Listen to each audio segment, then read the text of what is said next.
So வாக்குத்தத்தங்கள் நமக்கு நம்முடைய தகுதியை பார்த்தோ இல்லை நம்முடைய சூழ்நிலைகளை பார்த்தோ நமக்கு வர்றதே இல்லை. ஆண்டவர் நமக்கு ஒரு வாக்குத்தத்தத்தை கர்த்தர் நமக்கு கொடுக்கும்போது அது சில நேரத்தில் நம்புகிற அளவுக்கு கூட இருக்காது. நீங்கள் யோசேப்பனுடைய வாழ்க்கையிலே ஆண்டவர் வாக்குத்தத்தத்தை கொடுக்கும்போது அவன் ரொம்ப சின்ன வயசு. அந்த வாக்குத்தத்தத்தை சொன்னால் தங்களுடைய சகோதரர்கள் தம் மேலே பொறாமப்படுவாங்கன்ற அந்த நாலேஜ் கூட இல்லை. அந்த வாக்குத்தத்தம் எவ்வளவு பெருசு, அந்த வாக்குத்தத்தத்தினுடைய தன்மை என்ன அது கூட தெரியல. ஆனால் வேதம் சொல்லுகிறது அந்த வாக்குத்தத்தத்துக்கு குறித்து அறிவே இல்லைன்னா கூட கர்த்தர் சொன்ன வாக்குத்தத்தம் அவனுடைய தலையின் மேலே அப்படியே நடந்தது. அதனால சில நேரத்தில் இந்த ஜெபத்தில் இருக்கிற சிலருக்கு வாக்குத்தத்தங்கள் பேசப்படும் போது எனக்கு தான் அப்படின்ற ஒரு உணர்வு உங்களுக்கு இருக்கலாம். ஆனா சிலருக்கு அதை புரிஞ்சிக்க கூட தன்மை இல்லாம இருக்கலாம். இதெல்லாம் எனக்கு எங்க நடக்க போகுது, இதெல்லாம் எனக்கு சொல்லப்படுற வார்த்தை இல்ல, இதுக்கு வேற யாரோ ஒருத்தர் இருப்பாங்க அப்படின்னு சில நேரத்துல வாக்குத்தத்தங்களை நீங்க ஸ்கிப் பண்ணி கூட விடலாம். ஆனா நான் நம்புறேன், இல்ல அவருடைய வார்த்தையை நீங்கள் காதிலே கேட்டு அதை விசுவாசிப்பீர்களே ஆனால் அதற்கு சூழ்நிலை இருந்தாலும் இல்லைன்னாலும் அது மனுஷ வார்த்தை இல்லை, அது கர்த்தர் வார்த்தை. அதனால ஆமென்றும் ஆமேன் என்றும் அப்படியே நடக்கும். அது அல்லேலூயா. ஆனா வாக்குத்தத்தத்தெல்லாம் ஆண்டவருடைய பிள்ளைகள் நீங்க தூரத்துல கண்டு அதை கட்டி அணைச்சிக்கணும் அப்படின்னு பைபிள் சொல்லுது. இன்றைக்கு இந்த பலிபீடத்தில் நிற்கிற நான் என்னுடைய தகப்பனாருடைய சம்பாத்தியத்துல நான் உண்மையிலே நான் பிழைக்கல, என்னுடைய படிப்புல நான் பிழைக்கவே இல்லை, என்னுடைய அறிவுல நான் பிழைக்கவே இல்லை. ஆனா இன்று நான் பிழைத்திருக்கிறது இந்த வார்த்தையினால நான் பிழைச்சிருக்கேன். ஸோ இந்த வார்த்தை என்னை உருவாக்கிருச்சு, இந்த வார்த்தை எனக்கு நிறைய கொடுத்துருச்சு. இந்த வார்த்தை யாருமே கற்றுக் கொடுக்காத நிறைய பாடத்தை இந்த வார்த்தை எனக்கு கற்றுக் கொடுத்தது. யாரும் சொல்லி தரல, டீச்சர்ஸோ இல்லை எனக்கு முன்பாக இருந்த நிறைய தலைவர்களோ சொல்லி கொடுக்க முடியாததை கூட இந்த வார்த்தை சொல்லி கொடுத்துச்சு. எப்பெல்லாம் பிரசங்கம் பண்றதோ 1000 பேர் சர்ச்சில் இருந்தாலும் அந்த வார்த்தை பலிபீடத்திலிருந்து வரும்போது நான் எனக்கு ஒருத்தனுக்காக தான் எடுத்துக்குவேன், அந்த வார்த்தை அப்படியே புறப்பட்டு அப்படியே எங்கேயும் விழாம முதல்ல என் இருதயத்துக்குள்ள விழுற மாதிரி எனக்கு தான் அந்த வார்த்தையை கேட்கும் போது அழுவேன், அந்த வார்த்தையை கேட்கும் போது சிரிச்சிருக்கிறேன், அந்த வார்த்தையை கேட்கும் போது டான்ஸ் பண்ணியிருக்கிறேன் தனியா. அந்த வார்த்தை உண்மையிலேயே பொய் சொல்லவே இல்லை.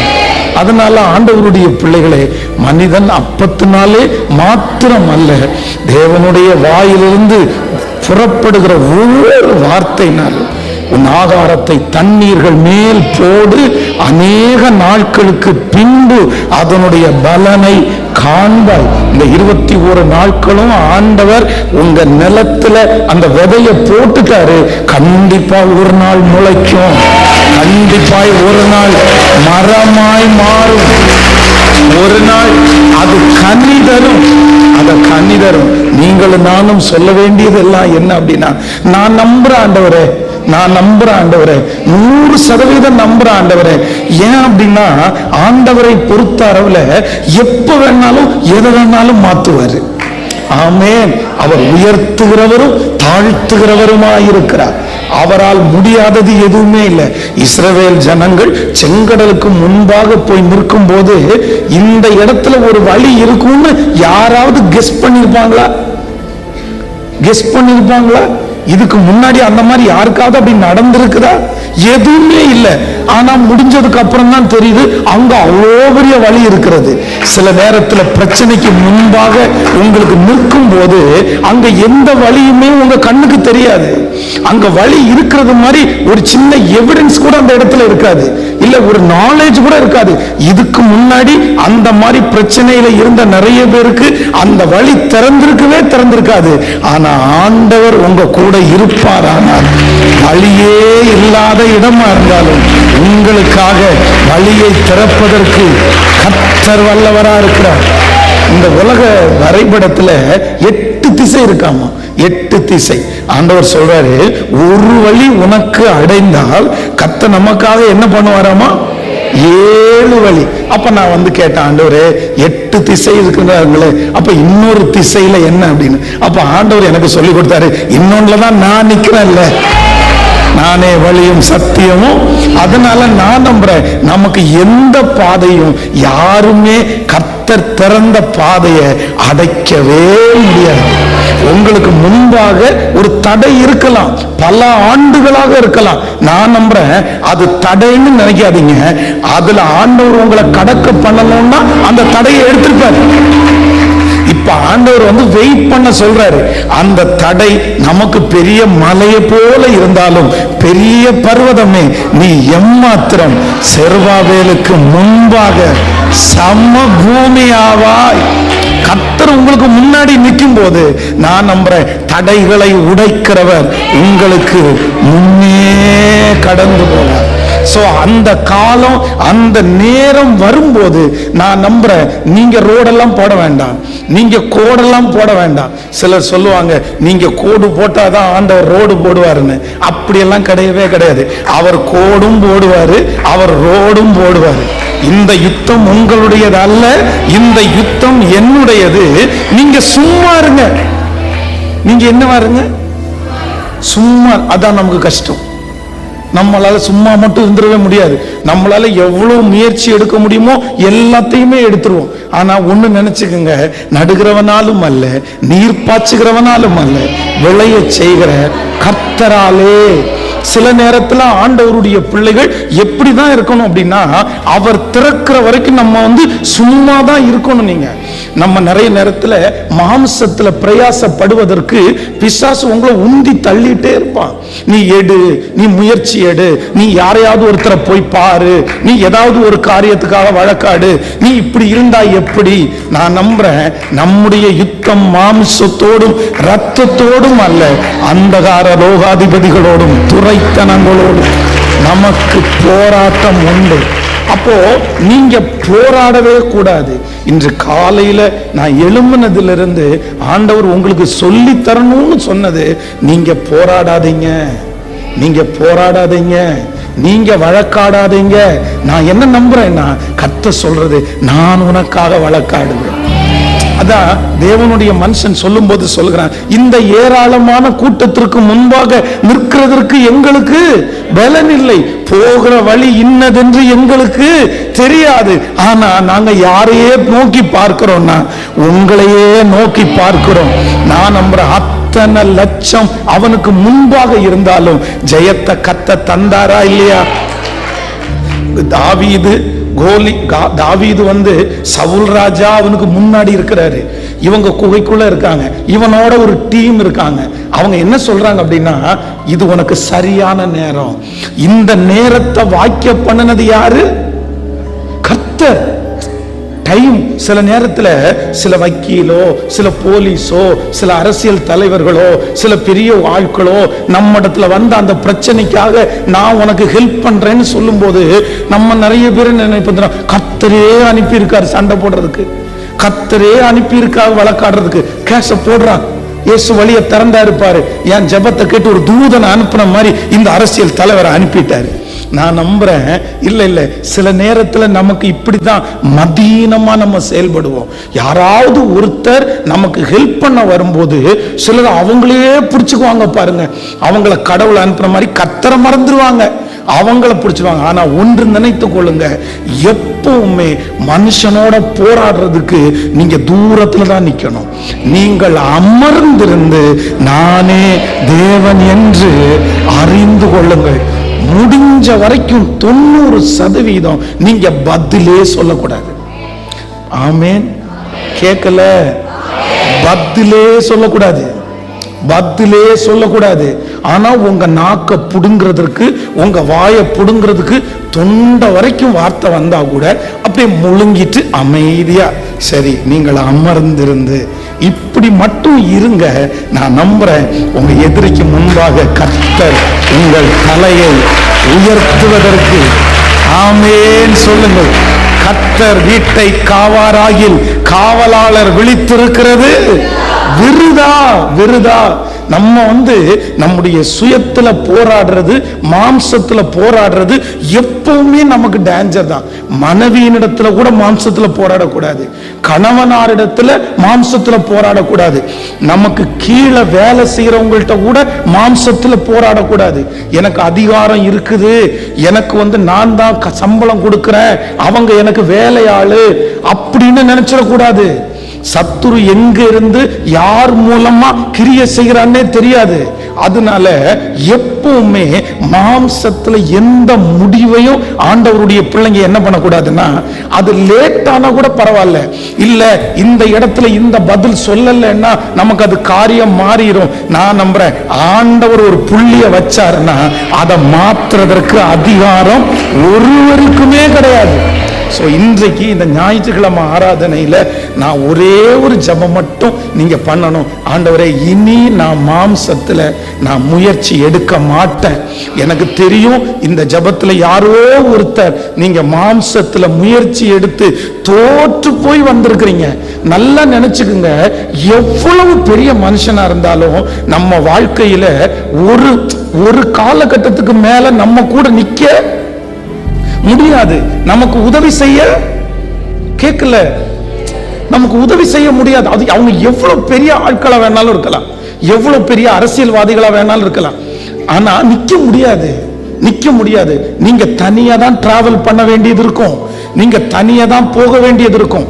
சில நேரத்துல நம்ம பண்ற மதியினை என்ன தெரியுமா, இவங்க போய் நின்னா சரியாயிரும் நினைப்போம், ஆனா அவங்க போய் நின்னா 90 பேருக்கு சரியாயிரும், 99 பேருக்கு சரியாயிரும், ஆனா உங்களுக்கு மட்டும் சரியாகாது. ஏன் அப்படின்னா ஆண்டவர் சொல்வாரு, நான் தானே உனக்கு சரி பண்ணணும். இன்னொன்னு, மனிதன் சில நேரத்துல சரி பண்ணுவதும் நமக்கு டேஞ்சர் தான். 100% அவங்களால சரி பண்ண முடியாது. ஆனா கர்த்தருடைய ஆசீர்வாதமே ஐஸ்வர்யத்தை தரும், அதனோடு அவர் வேதனையை, அப்படின்னா அவர் செய்கிறத செய்து முடிக்கிறதற்கு வல்லவரா இருக்கிறார். ஆமென். எத்தனை பேர் தீர்மானம் எடுக்கிறீங்க, நான் இனி மாம்சத்தோட? யாரோ ஒருத்தருக்கு ஆண்டவர் பேசுறாரு, வேண்டாம் மகனே, நீ விட்டுரு, நீ போராடாத, நீ வழக்காடாத, நீ சண்டை போடாத, நீ அமைதியா இரு, நீ எதுவும் பண்ண வேண்டாம். இதுவரையிலும் நீ வழக்காடுறதுனால நடக்கல. சில நேரத்துல நம்ம என்ன நினைப்போம் அப்படின்னா, 2 வார்த்தை பேசினாதான் நல்லா இருக்கும், இல்ல அப்படின்னா நம்ம தப்பு பண்ணது மாதிரி ஆயிருமே, நம்ம தப்பு பண்ணது மாதிரி ஆயிருமே. இல்ல, நான் ஒண்ணு நினைக்கிறேன், உங்களை தப்பான்னு நினைக்கணும்னு நினைக்கிறவங்க நீங்க எவ்வளவு நல்லா சொன்னாலும் உங்களை எப்படிதான் நினைக்க போறாங்க. அதனால நீங்க நிரூபிக்க எல்லாம் வேண்டாம், உங்களை நீங்க நிரூபிக்க வேண்டாம், நல்ல வேணும் நிரூபிக்க வேண்டாம்.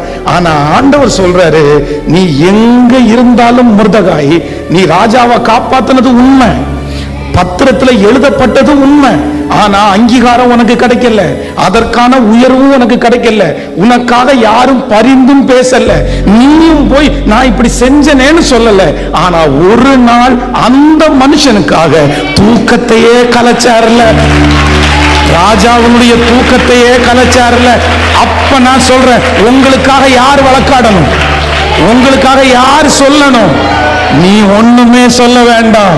கர்த்தர் உங்களுக்கு உதவி செய்யணும்னு நினைச்சாருன்னா ராஜாவுடைய தூக்கத்தை தட்டி எழுப்ப பண்ணுவார், அங்க உங்களுக்காக கிரியை செய்வார்.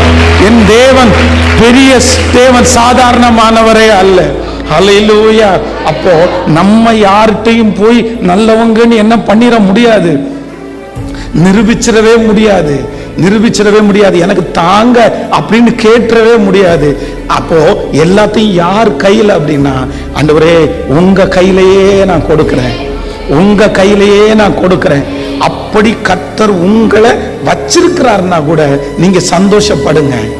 ஏற்ற காலத்தில் அவர் உங்களை உயர்த்தும்படிக்கு அவருடைய பலத்த கைக்குள்ள, பலத்த கைக்குள்ள என்ன உயர்த்த போகிறது நிச்சயம், என்னை ஆசீர்வதிக்க போறது நிச்சயம். என் தலையை நிமிர பண்ண போகிறது நிச்சயம். என் சத்துருக்களுக்கு முன்பாக எனக்கு ஒரு பந்தியை ஆயத்தப்படுத்த போகிறது நிச்சயம். என்னை பகைத்தவர்கள் வெறுத்தவர்களுக்கு முன்பாக என் தலையை நிமிர பண்ண போகிறது நிச்சயம். என்னோடு கூட கர்த்தர் இருக்கிறார் என்று என் பகைஞன் பார்க்க போகிறது நிச்சயம். நிச்சயம் ஒரு நாள் நடக்கும். அதுவரையிலையும் என் மாம்சத்துல எந்த முயற்சியும் நான் எடுத்துடவே கூடாதுப்பா. ஒரு ஜெபத்தை மட்டும் பண்ணிடலாமா? இனி என் மாம்சத்துல எந்த முயற்சியும் நான் எடுத்துட கூடாது. என்னை தடுத்து நிறுத்துங்க ஆண்டவரே, என்னை தடுத்து நிறுத்துங்க ஆண்டவரே. ஒரு நிமிஷம் அப்படியே பாருங்க. எனக்கு இந்த பலிபீடம் ரொம்ப பிடிக்கும். இந்த பலிபீடம் ரொம்ப பிடிக்கும். நான் நிறைய நேரத்தில் ரொம்ப களைப்பாக இருக்கும்போது ஒரு பேனரை தூக்கி அப்படியே வச்சுட்டு இங்கேயே படுத்து தூங்குவேன். நான் ரொம்ப அழுதுருக்கிறேன். என்னுடைய குடும்பத்தை கட்டுவதற்கு கூட நான் இந்த பலிபீடத்தை பிடிச்சி கெஞ்சி இருக்கிறேன். என் மனைவியை நடத்துறதுக்கு எனக்கு கிருபை வேணும், என் பிள்ளைகளை நடத்துறதுக்கு எனக்கு கிருபை வேணும். எல்லாத்தையும் இங்கே தான் பெற்றுக்கிட்டு இருக்கிறேன். எல்லாமே இங்கதான் எனக்கு உதிக்கப்பட்டிருக்கிறது. அப்போ ஒரு தேவனுடைய பிள்ளை சண்டை, சமாதான குறைவு, பிரச்சனைன்னு வந்த உடனே அம்மாவுக்கு போன் பண்ணலாமா, அப்பாவுக்கு போன் பண்ணிடலாமா, அவங்கள்ட்ட சொல்லிடலாமா, இவங்கள்ட்ட நிறைய அப்பாங்களுக்கு அம்மாங்களுக்கு பிள்ளைங்க மேல பாசம். என்ன சொல்லுவாங்க தெரியுமா? ஏதாவது ஒண்ணுன்னா எனக்கு, ஆமா இவர் பெரிய கலெக்டர், உடனே அவர் வந்துருவாரு. எனக்கு போன் பண்ண, அவனுக்கு போன் பண்ண. நீங்க எதுக்கு அப்படி சொல்றீங்க? உங்க பிள்ளைகளை வீட்டை விட்டு அனுப்பும் போது எனக்கு போன் பண்ணுன்னு யாரும் சொல்லக்கூடாது. எனக்கு பண்ணாத, கர்த்தர் சமூகத்துல முழங்கால் படின்னு சொல்லணும். நான் ஆதரவு தர்றேன், நான் உனக்காக பேசுறேன். எங்க கூடு போன இன்னும் கொஞ்சம் சண்டையை உண்டு பண்றதுக்கா? எங்க கூடு போன கொஞ்சம். இது எதுக்கு? நீங்க போன அப்படி கேட்டா கொடுக்காதீங்க. நீங்களாவே முடிஞ்ச அளவுக்கு சமாளிச்சிருங்க. அடுத்தவங்க கையில கொடுத்து இன்னொரு பிரச்சனையும் தலையில எதுக்கு போய் சுமக்குறீங்க? அதனால எப்பவுமே ஆண்டவருடைய பிள்ளைகளே, இங்க இருக்கிற நிறைய தகப்பனார், தாயார், உங்க பிள்ளைங்க வருத்தத்துல இருக்கலாம், உங்க பிள்ளைகளுடைய குடும்பம் ரொம்ப கஷ்டமானதா இருக்கலாம், கணவனார் புரிஞ்சுக்காம இருக்கலாம், மனைவி புரிஞ்சுக்காம இருக்கலாம், உடஞ்சிருவாங்களோ அப்படின்னு நினைக்கலாம். நான் நம்புறேன், உங்க பிள்ளைய வேற எங்கேயும் போக சொல்லாதீங்க. நீ ஆண்டவர் சமூகத்துக்கு போப்பா, நீ முழங்கால் படியிடுப்பா. நான் நம்புறேன், எவ்வளவு கடினமான இருதயமானாலும் என் கர்த்தரால திறக்க முடியாத கடினமான இருதயம்னு ஒண்ணுமே கிடையாது. அதான் அப்போஸ்தலனாகிய பவுல் சொல்லும்போது சொல்றான், நான் ரொம்ப பக்தி வைராக்கியம் உள்ளவன். யூத குலத்தை சேர்ந்து ரொம்ப பக்தி வைராக்கியம், எல்லா டேலண்டும் இருக்கு. வரும்போதே குதிரையில தான் வந்தாரு. தன்னுடைய கையில வரும்போதே பத்திரத்துல கையெழுத்து வாங்கி நான் அரெஸ்ட் பண்ண போறேன்ற சுருள் கையில இருக்குது, அதிகாரம் இருக்குது. கமாலியேல் பாதத்தடியே கல்வி கற்றவன், படிப்பு இருக்கு, திறமை இருக்குது, அதிகாரம் கையில இருக்குது, எல்லாமே இருக்கு. நெஞ்சு அப்படியே கனத்து இருக்குது.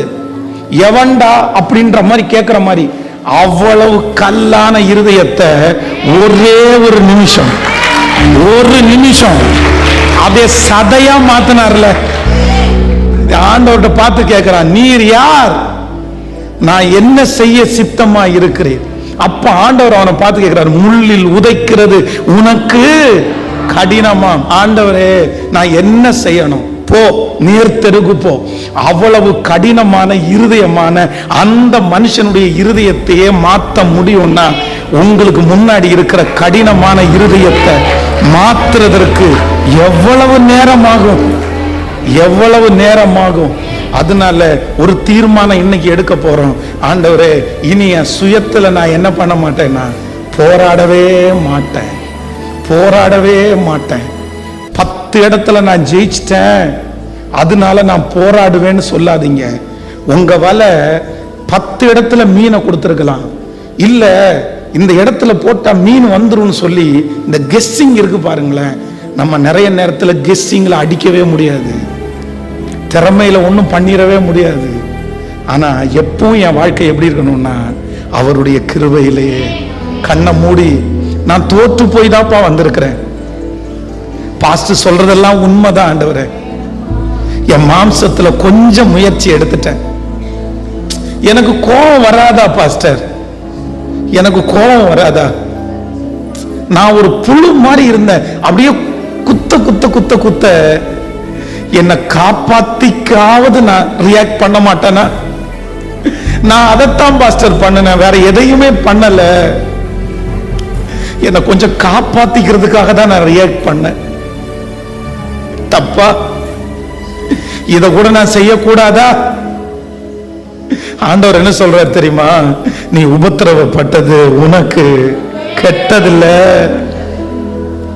இந்த இளம் வயசுல நுகத்தை வச்சது மனுஷன் அல்ல, நான் தான். இக்காலத்து பாடுகள் இனி வெளிப்பட போகும் மகிமைக்கு ஒப்பிடத்தக்கது அல்ல. சொல்லுங்க கையை உயர்த்தி, இனி ஆண்டவரை உங்க கையை மட்டும்தான், உங்க முகத்தை மட்டும்தான்.